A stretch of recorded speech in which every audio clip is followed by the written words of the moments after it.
Hello friends, you are in Proficiency Parse. I am Alok Shrivastava, welcome you from the bottom of my heart. In this video series, we are walking through PMBOK guide. We are in chapter 4. It is part 2. Part 2 में हम देखेंगे process number 1, develop project charter. 49 processes में ये पहली process है. Project charter का वही role होता है जो किसी इंसान के जीवन में बर्थ सर्टिफिकेट का होता है, वो उतना ही इंपॉर्टेंट होता है और वही रोल प्ले करता है. प्रोजेक्ट चार्टर प्रोजेक्ट को प्रोजेक्ट मैनेजर असाइन करता है. प्रोजेक्ट मैनेजर को अथॉरिटी देता है कि वो ऑर्गेनाइजेशन के रिसोर्सेज को अपने प्रोजेक्ट के लिए यूज कर सके और ये ऑर्गेनाइजेशन का उस प्रोजेक्ट के लिए जो कमिटमेंट है उसका एक फॉर्मल रिकॉर्ड होता है.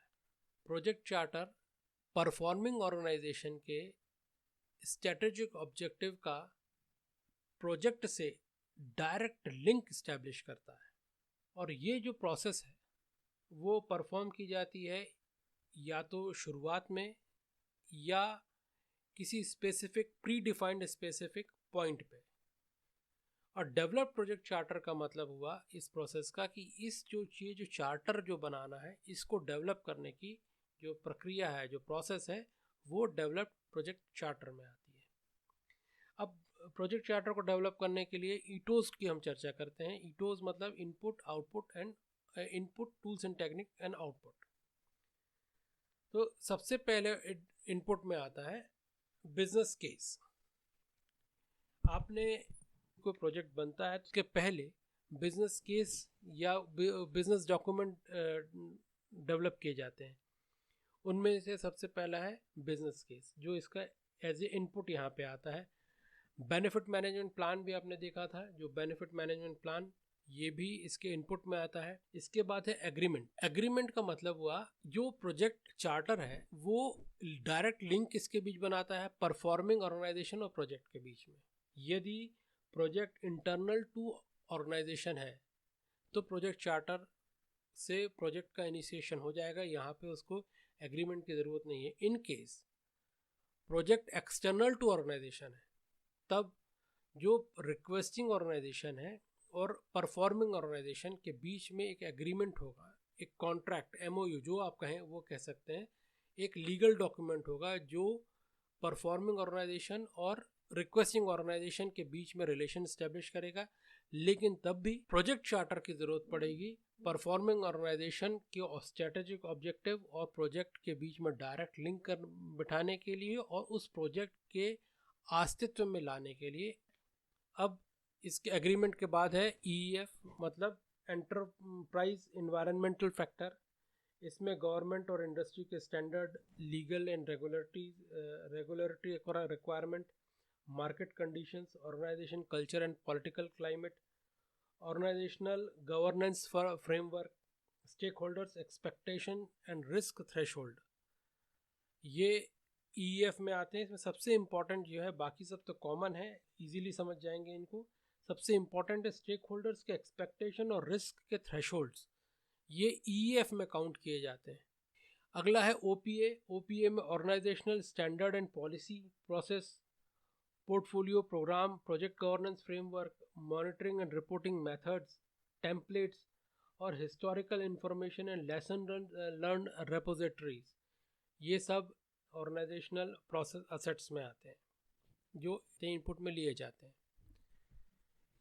अब यदि हम टूल्स एंड टेक्निक की बात करें तो पहला टूल्स एंड टेक्निक है एक्सपर्ट जजमेंट. एक्सपर्ट जजमेंट मतलब ऐसे व्यक्ति या ऐसे एक्सपर्ट का जजमेंट जो आपके प्रोजेक्ट के जो इनपुट हैं उनको प्रोसेस करके उनको बेस्ट यूज़ आपको दिला सके. ये जो एक्सपर्ट होते हैं वो ऑर्गेनाइजेशनल स्ट्रेटजी के हो सकते हैं, बेनिफिट मैनेजमेंट प्लान के हो सकते हैं, बेनिफिट रियलाइजेशन के लिए हो सकते हैं, टेक्निकल नॉलेज का जो एक्सपर्टीज़ हो सकते हैं, डोमेन स्पेसिफिक टेक्निकल भी हो सकते हैं और प्रोजेक्ट मैनेजमेंट के जो टेक्निकल होते हैं उसमें वो उसके एक्सपर्टीज़ भी हो सकते हैं, बजट के एक्सपर्टीज़ भी हो सकते हैं और रिस्क आइडेंटिफिकेशन के भी एक्सपर्टीज़ हो सकते हैं. इसके बाद है data gathering. Data gathering tool technique में पहला है ब्रेन स्टॉर्मिंग. ब्रेन स्टॉर्मिंग मतलब 2-4-5 लोग एक साथ मिलकर किसी एक टॉपिक पे या किसी एक बात पे चर्चा करके आइडियाज़ क्रिएट करते हैं। इसको लीड करता है फैसिलिटेटर। फैसिलिटेटर का काम रहता है कि उस जो डिस्कशन है उसको लीड करे और उसमें एक दिशा, जो एक डायरेक्शन है, उसको मेंटेन रखे ताकि डिज़ायर्ड जो आउटपुट है वो निकाला जा सके।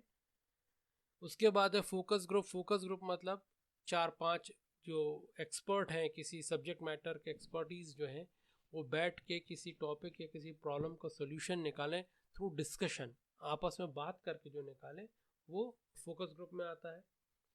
इसके बाद है इंटरव्यूज़। इंटरव्यूज़ मतलब सेट ऑफ क्वेश्चंस बहुत सारे लोगों से पूछे जाए, 1 to 1 बैठ के उन क्वेश्चंस के आंसर लिए जाए, उनको जॉट डाउन किया जाए, वो इंटरव्यूज़ में आता है। इसके बाद है interpersonal team skill, conflict management. Conflict management में जो स्टेक होल्डर्स हैं, उन सारे स्टेक होल्डर्स को एक पेज में लेके आना, उनको अलाइन करना, उनके जो ऑब्जेक्टिव्स और सक्सेस क्राइटेरिया में जितने भी उनके अब अलग अलग जो ओपिनियन है, उनको कॉन्फ्लिक्ट से बचाना, उनको एक पेज में लाके उन सब में सर्वसम्मति से बनाना, स्थापित करना, ये कॉन्फ्लिक्ट मैनेजमेंट में आएगा। उसके बाद है फैसिलिटेशन। फैसिलिटेशन मतलब ब्रेन स्टॉर्मिंग में जो फैसिलिटेटर था, उसका जो स्किल है वो क्या है, फैसिलिटेशन का स्किल है। वो टीम को लीड करता है और उस डिस्कशन को, वो जो ऑब्जेक्टिव है, जो उस डिस्कशन का ऑब्जेक्टिव है, उसकी तरफ उसका डायरेक्शन रखता है, सो दैट वो ऑब्जेक्टिव को फुलफिल कर सके। इसके बाद है मीटिंग मैनेजमेंट। मतलब मीटिंग का अरेंजमेंट, लोगों को एजेंडा देना, पहले से टाइमली एजेंडा देना, लोगों को इनविटेशन देना, और मीटिंग में जब सब कोई आ जाए तो मीटिंग को कंडक्ट करना, मिनट्स को मैनेज करना और सबको डिस्ट्रीब्यूट करना। ये सारे जो क्वालिटीज़ हैं वो आती हैं मीटिंग मैनेजमेंट में। अगला पॉइंट है meeting. Project objective, success criteria, की डिलीवरेबल्स, हाई लेवल रिक्वायरमेंट और समरी माइलस्टोन्स के आइडेंटिफिकेशंस के लिए स्टेक होल्डर्स की मीटिंग अरेंज की जाती है। अब इसके आउटपुट में, डेवलप प्रोजेक्ट चार्टर के आउटपुट में एक आउटपुट तो होना ज़रूरी है, वह है प्रोजेक्ट चार्टर। ये बहुत इम्पॉर्टेंट है, इसके हर एक पॉइंट्स बहुत इम्पॉर्टेंट है, क्योंकि ये प्रोजेक्ट चार्टर एक ऐसा डॉक्यूमेंट है जो through out the project management, मतलब आपके 49 के 49 प्रोसेस में आपके साथ रहने वाला है। तो इसको ध्यान से सुनिएगा, ध्यान से समझिएगा भाई। जो प्रोजेक्ट चार्टर है वो क्या क्या कंटेन करता है। सबसे पहले प्रोजेक्ट का पर्पस, किस पर्पस से वो प्रोजेक्ट एग्जिस्टेंस में आया है। दूसरा है measurable project objectives and related success criteria. जो सक्सेस क्राइटेरिया और ऑब्जेक्टिव है वो मेजरेबल होना चाहिए, जिससे कि ये तय किया जा सके कि प्रोजेक्ट सक्सेसफुल है कि नहीं है। हाई लेवल रिक्वायरमेंट, प्रोजेक्ट की हाई लेवल रिक्वायरमेंट क्या होंगी, वो उसका एक कॉलम रहता है और उसको मेंशन किया जाता है। High level project description, boundaries and की डिलीवरेबल्स। प्रोजेक्ट के हाई लेवल डिस्क्रिप्शन और बाउंड्रीज की, प्रोजेक्ट का जो परव्यू है वो क्या, अपने परव्यू में क्या क्या काम करेगा, और उसके डिलीवरेबल्स क्या होंगे, जब वो प्रोजेक्ट खत्म होगा तो वो क्या डिलीवरी देगा, वो हाई लेवल का मेंशन होता है। ओवरऑल प्रोजेक्ट का रिस्क क्या है, ये भी मेंशन रहता है। Summary of milestone and schedules, जो प्रोजेक्ट के पड़ाव हैं उनकी समरी भी होती है, और उनका शेड्यूल, वो कब कब होंगे, कैसे कैसे होंगे। पड़ाव मतलब यहाँ पे फेजेस, इनिशिएशन का फेजेस, प्लानिंग का फेजेस, एग्जीक्यूशन का फेज, मॉनिटरिंग एंड कंट्रोलिंग का फेज एंड क्लोजिंग का फेज, ये कब कब होगा, ये मोटा मोटा इसमें मेंशन किया जाता है। प्री अप्रूव्ड फाइनेंशियल रिसोर्स, जो बजट होता है इस प्रोजेक्ट को काम करने के लिए, प्रोजेक्ट को एग्जीक्यूट करने के लिए जो बजट होता है, उसका प्री अप्रूव्ड जो डॉक्यूमेंट होता है वो प्रोजेक्ट चार्टर में रहता है। की स्टेक होल्डर लिस्ट, ऐसे स्टेक होल्डर जो प्रोजेक्ट को इन्फ्लुएंस कर सकते हैं, प्रोजेक्ट के रिजल्ट को इन्फ्लुएंस कर सकते हैं, वो कहलाते हैं की स्टेक होल्डर्स, और की स्टेक होल्डर्स की लिस्ट इस प्रोजेक्ट चार्टर में होती है। और बहुत इंपॉर्टेंट है अगला टॉपिक दोस्तों, वो है प्रोजेक्ट अप्रूवल रिक्वायरमेंट्स। मतलब जब प्रोजेक्ट कंप्लीट होगा तो उसके सक्सेस होने के क्राइटेरिया क्या होंगे। कौन ये तय करेगा कि ये सक्सेस है, ये सक्सेसफुल है? उसके बाद कौन उसको साइन ऑफ करेगा, मतलब कौन साइन करके ये बोलेगा yes this project is completed और इट इज सक्सेसफुल? तो ये इसके जो क्राइटेरिया होते हैं और वो प्रोजेक्ट चार्टर में मेंशन रहते हैं। प्रोजेक्ट के एग्जिट क्राइटेरिया भी प्रोजेक्ट चार्टर में मेंशन रहते हैं। प्रोजेक्ट एग्जिट क्राइटेरिया मतलब कौन से ऐसे कंडीशंस होंगी, कौन से ऐसे सिचुएशंस होंगी जिसमें प्रोजेक्ट को कैंसिल कर दिया जाएगा, प्रोजेक्ट को नल एंड वॉइड कर दिया जाएगा, वो प्रोजेक्ट एग्जिट क्राइटेरिया होते हैं। और सबसे इम्पॉर्टेंट, ये प्रोजेक्ट चार्टर असाइन करता है प्रोजेक्ट मैनेजर को, who will be the project manager of the project। और ये अथॉरिटी, जो कौन अथॉरिटी है जो इस प्रोजेक्ट को साइन करके एग्जिस्टेंस में लेके आ रही है, वो कहलाता है प्रोजेक्ट स्पॉन्सर। तो यहाँ पे जो प्रोजेक्ट को, उस पूरे प्रोजेक्ट को साइन कर रहा है, प्रोजेक्ट चार्टर को साइन कर रहा है, वो प्रोजेक्ट स्पॉन्सर कहलाता है और वो भी इसमें मेंशन रहता है। प्रोजेक्ट स्पॉन्सर पूरे प्रोजेक्ट मैनेजमेंट के कोर्स में आपके साथ रहेगा, from initiation up to closing. सारे 49 प्रोसेस में प्रोजेक्ट स्पॉन्सर आपके साथ रहने वाला है। अब इसमें देखिए कुछ इंपॉर्टेंट चीज़ें हैं जिसको मैं ज़रा एम्फसाइज करना चाहता हूँ।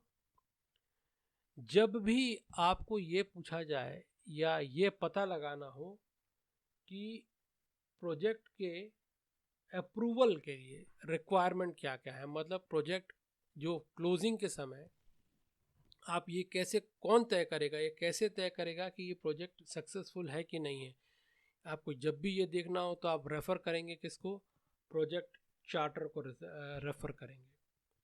प्रोजेक्ट के एग्जिट क्राइटेरिया, कौन कौन से ऐसे क्राइटेरिया हैं जिसमें प्रोजेक्ट को कैंसिल या नल एंड वॉइड कर दिया जाएगा, प्रोजेक्ट को शट डाउन कर दिया जाएगा, ऐसे जब भी आपको क्राइटेरियाज को जब आपको वेरीफाई करना है या को रेफ़र करना है तो आप प्रोजेक्ट चार्टर को रेफ़र करेंगे। प्रोजेक्ट का स्पॉन्सर कौन है, जब ये पता लगाना हो तो आप प्रोजेक्ट चार्टर को देखेंगे। प्रोजेक्ट चार्टर में ये सारी चीज़ें मेंशन होती हैं। इसके बाद है अगला आउटपुट दोस्तों, वह एजम्पशन लॉग। एजम्पशन लॉग मतलब जो भी प्रोजेक्ट काम करता है किसी न किसी एजम्पशन के साथ करता है। हाई लेवल एजम्पशन जो प्रोजेक्ट चार्टर में होता है वो प्रोजेक्ट लॉग में लिख दिया जाता है, मतलब ऐसा रजिस्टर जिसमें हम एजम्पशंस लिखते जाते हैं।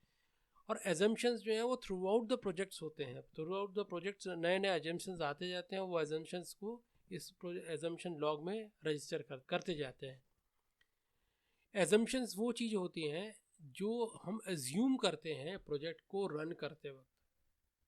और यहाँ पे एक चीज़ बहुत इंपॉर्टेंट ये है कि जो एजम्पशंस हैं यदि वो सक्सेसफुल हुए तो वो ठीक है, एजम्पशन ही कहलाएंगे, लेकिन यदि एजम्पशन फेल हो गए तो एजम्पशंस रिस्क बन जाते हैं। Failed assumptions can be a risk. और ये एजम्पशन लॉग एजम्पशंस को रिकॉर्ड करने के लिए through out the project use किया जाता है। चार्टर के की पॉइंट्स कौन कौन से हैं? पहला है the project charter establishes a partnership between performing and requesting organisation. दूसरा, in case of external projects a formal contract is typically the preferred way to establish an agreement.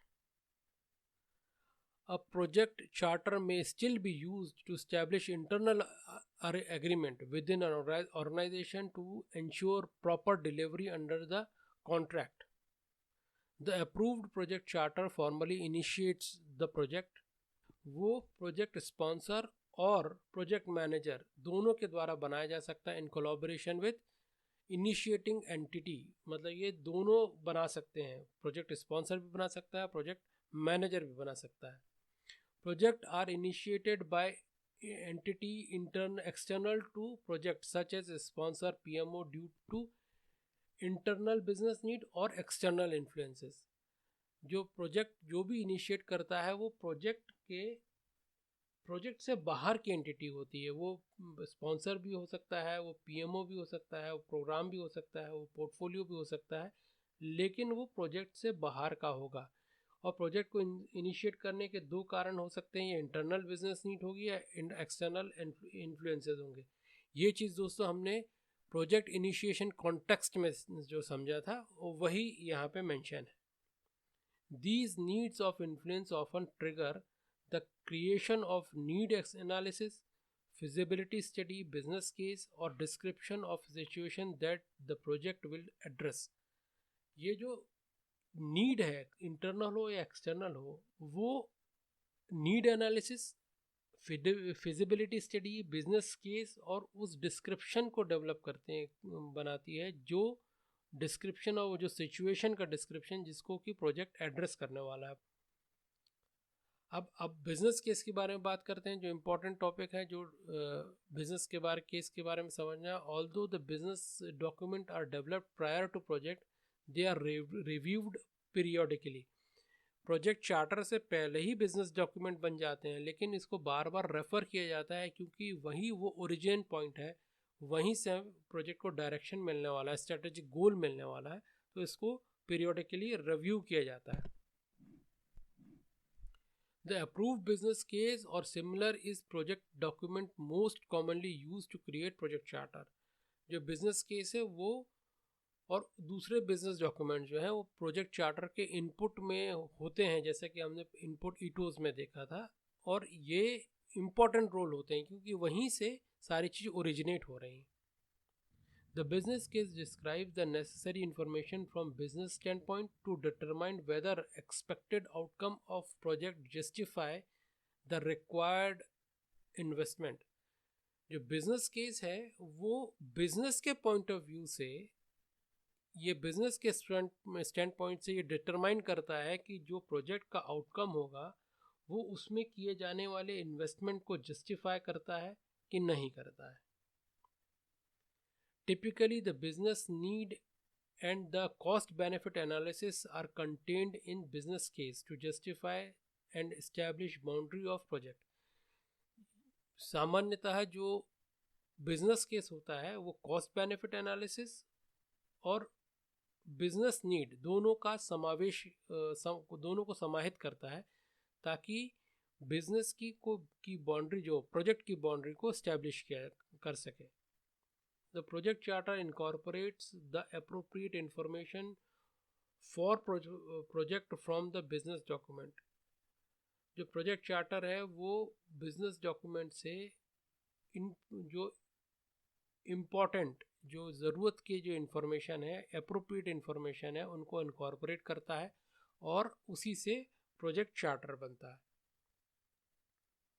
अब ईएफ में जो इम्पोर्टेंट है, जैसे मैंने तब भी बताया था कि ये आपको ध्यान रखना है कि EF stakeholders expectation and risk threshold are counts in EF. जो रिस्क स्टेक होल्डर के एक्सपेक्टेशन और रिस्क थ्रेशोल्ड है वो ईएफ में काउंट किए जाते हैं, वो आपको ध्यान रखना है।